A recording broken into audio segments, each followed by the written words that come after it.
everyone on Breakfast Television, and joining us this morning is John Lehmann. He is a pro, an editorial and commercial photographer, and he's joining us this morning to teach all us regular folks how to use our regular smartphones to take wonderful photos. And I know from the chats we've had off the air already, there are some tips here that are going to blow your mind and have some great photos on your news feeds very soon. So can we talk about some of the photos that you've brought in that you've taken yourself that you think highlight what you can do really well with a smartphone?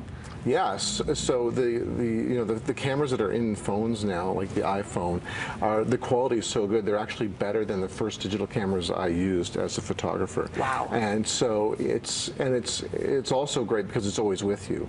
And so if you don't have a camera, then how can you record your personal history or other history? So it's really, sort of democratized photography and photojournalism. So it's something you always have with you, and it's great because if you don't have it, then how can you take the photo?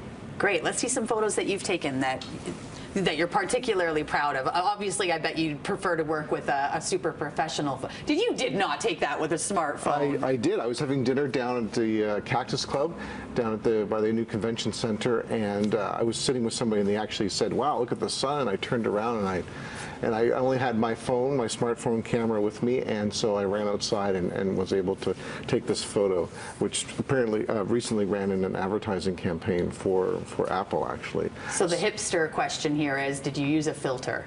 I did not. I'm not a big fan of filters. I think if you're using a lot of filters, then you probably don't have a good quality moment. Why is that?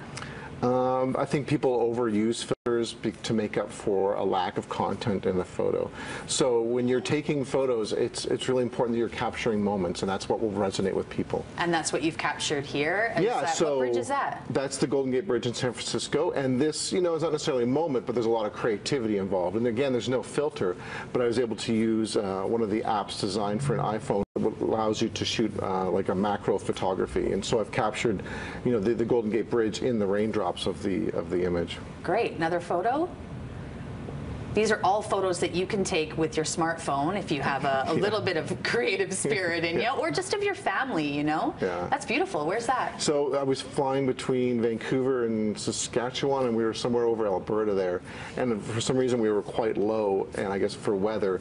And I was looking at the weather out the window, and there's this beautiful scene of this river and all its tributaries sort of running off to the side, and my camera was in the overhead bin, so I couldn't really reach it, and I just whatever camera you have is the best camera to use. So I just looked out the window and was able to take that photo. One great tip I know that you were kind of incorporating into a photo that you took of Riaz and I earlier this morning is trying to get different angles, and you moved around us to give people maybe some shots of things that they hadn't seen if they were watching the show, and I thought that was a really cool idea for anyone. So as I often tell students, like, there's the image that everybody sees, and the viewers will certainly recognize this, but it's really important to move around and to capture other aspects of people. So that's what we see while we are broadcasting to you on Breakfast Television. Yeah, and I got a little lower here, included some lights, so it just gives you, perspective. A different perspective often gives you other opportunities to be creative.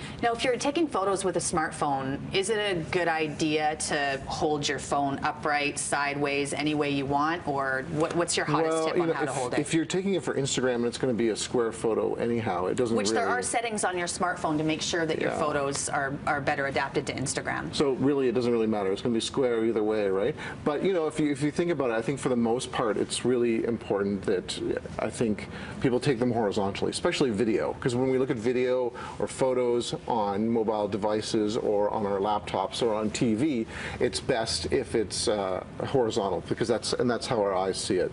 So I think that's always best to take everything horizontally. So John, this photo looks amazing. The quality of this looks amazing. So what is it about your phone? I think it's a lens that you have on there that anyone could buy. So this is the higher end iPhone, so it's got the two lenses, so you can also crop out the unnecessary things. So it's got a 28mm and a 50mm, but also has, like a lot of the manufacturers now, they build in like a portrait mode. So it really helps clean up the background. So the background just dissolved there.